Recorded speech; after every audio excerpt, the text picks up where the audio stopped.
And I have one more question for you, just in because it's almost like the elephant in the room here. I even heard Dr. Marco Vonzi being asked the question. He was doing a live case here. He's broadcasting live from Italy to our conference here in New Orleans, Louisiana. And someone on the panel of doctors asked him, "Well, how often do you use atherectomy? What are your indications for using atherectomy?" Because it is such a point of contention here in the United States, when to use it, when not. We have a Dr. Caitlin Hicks who came out with a study several years ago that said that atherectomy increases the chance of amputation. But then we heard from Dr. Jihad Mustafa during this conference, who has data that proves otherwise. How do you as a patient sort out this data and know what to believe? Because it seems as though even doctors cherry pick which data they want to believe, which one supports their agenda and their philosophy versus kind of looking at the big picture.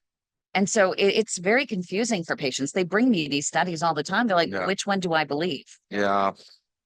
That gets back to the point that I was trying to make with the disconnect between the different disciplines and different societies in vascular medicine. And that's where we as physicians do a disservice to patients when we argue and disagree about things. It is confusing at best sometimes. Unfortunately, there are relatively few people that actually are dedicated to treating CLI patients. And I think when you look at the numbers, just in cardiology, for example, there's probably 50,000 cardiologists in the United States. Less than 10% of those actually do P.A.D. work, and less than 2% of those actually are dedicated CLI operators or critical limb ischemia operators. So you have an underpowered, an underpowered workforce to try and deal with this problem. And so many of the people that present these opinions simply don't do these procedures at a high enough volume or even have an adequate amount of experience to even understand what they're talking about. And so you do have to be careful sometimes in who you listen to.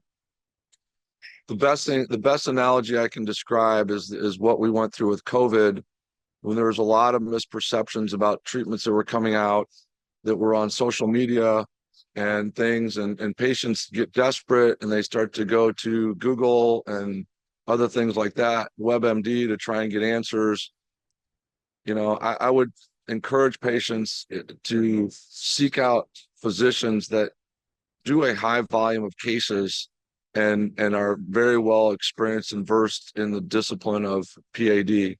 and not simply academic physicians that don't have the experience per se. There's a lot of articles that get published out there. And if you're not a doctor or medical professional that's versed in biostatistics and understand how to read them, a lot of them are crap, and I'll just leave it at that.